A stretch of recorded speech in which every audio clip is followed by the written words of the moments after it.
The global cosmetics industry is valued at $380.2 billion and is growing at a rate of 5.3% per year. But when we spend money on products that do not do what they're sold for, that is like throwing money into the fire. How do we know a particular vitamin C serum will work?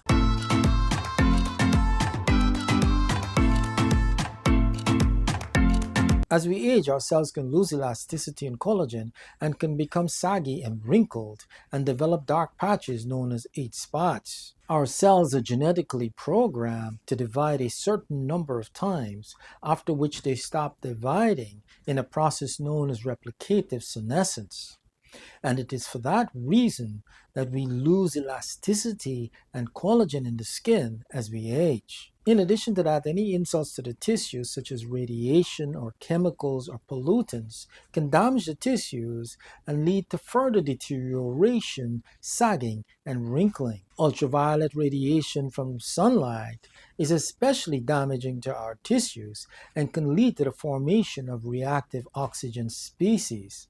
Reactive oxygen species are molecules that can damage the membranes, the DNA, the proteins, and the lipids in our cells. Reactive oxygen species are not only formed from radiation, but can be formed from natural processes in the body as well, and can also form from other environmental insults such as smoke, pollutants, pesticides, and herbicides. These lead to the destruction of collagen and the reorganization of elastic strands in the skin known as elastin. It is believed that the loss of collagen is the primary underlying cause of aging skin. Our skin is composed of two primary layers: the epidermis and the dermis. The epidermis, or outer layer of the skin, is the layer of skin that performs the barrier function of the skin and is formed from cells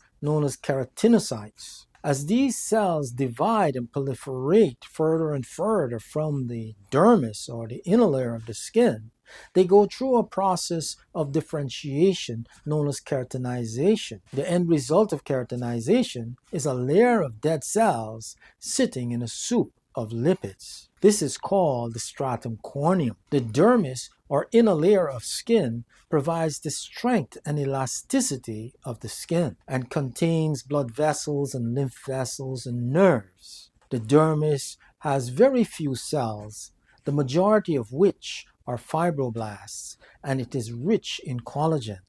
The blood vessels of the dermis supply both the dermis and the epidermis with nutrients.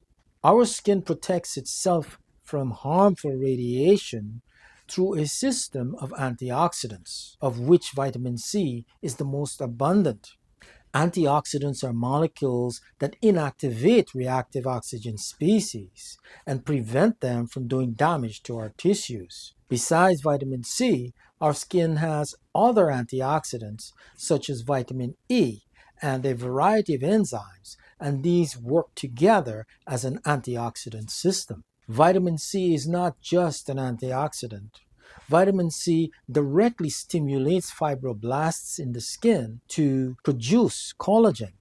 And vitamin C also acts as a cofactor for certain enzymes that are important in the production of collagen. And it inhibits other enzymes that are responsible for the degradation of collagen. If that is not enough, vitamin C inhibits the formation of melanin in the skin, and for that reason it can be used for the lightening of dark patches in the skin or for the removal of blemishes. Vitamin C is also an anti-inflammatory, and that makes it useful in conditions such as acne vulgaris. But humans are not able to synthesize vitamin C and must get vitamin C in the diet or through topical application to the skin. Although oral vitamin C can increase the levels of vitamin C in the skin, this cannot guarantee maximum concentrations of vitamin C in the skin. In order for us to harness the benefits of additional vitamin C in the skin,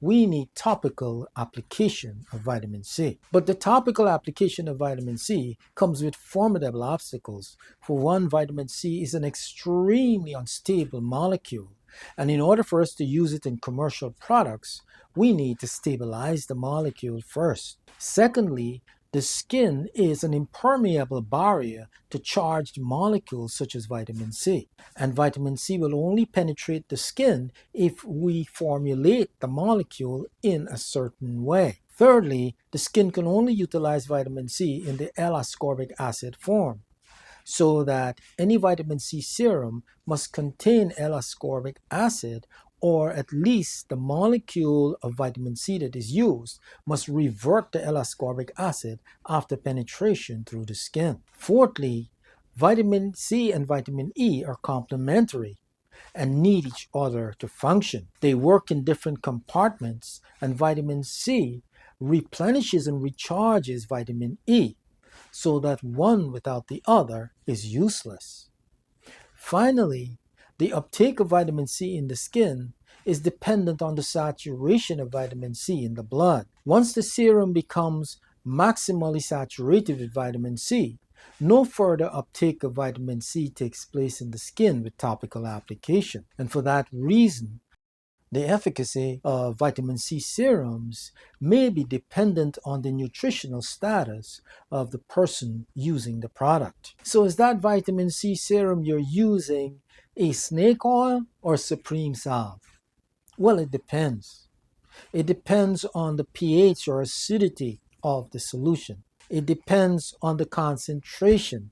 It depends on the stabilization of the molecule, how the molecule is stabilized. And it depends on the form of the vitamin C molecule that is used in the solution. And it also depends on the presence of vitamin E. In 1992, Sheldon Pinnell and other dermatologists at Duke University in Durham, North Carolina, formulated a solution of vitamin C that produced a higher concentration of vitamin C in the skin than was possible with oral intake. This quickly became the gold standard. Based on that standard, an effective vitamin C serum must have a pH of at least 3.5 or less. It must also have a concentration of 10 to 20% vitamin C, and the form of vitamin C must be the L-ascorbate, as well as it must contain vitamin E and a stabilizing agent such as ferulic acid. Ferulic acid is a plant-based antioxidant that not only stabilizes vitamin C and vitamin E, but also increases the photoprotective effect of these vitamins. Of course, research into new delivery systems is ongoing, so alternatives will definitely appear in the future. But for right now, many of the products on the market will just waste your money. If a vitamin C serum does not meet these criteria, it is just pure snake oil.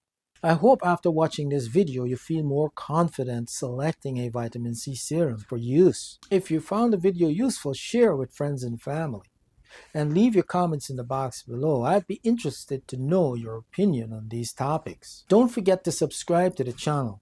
That way we can continue to bring you these interesting topics in medicine. Thank you for watching, and I'll see you in the next video.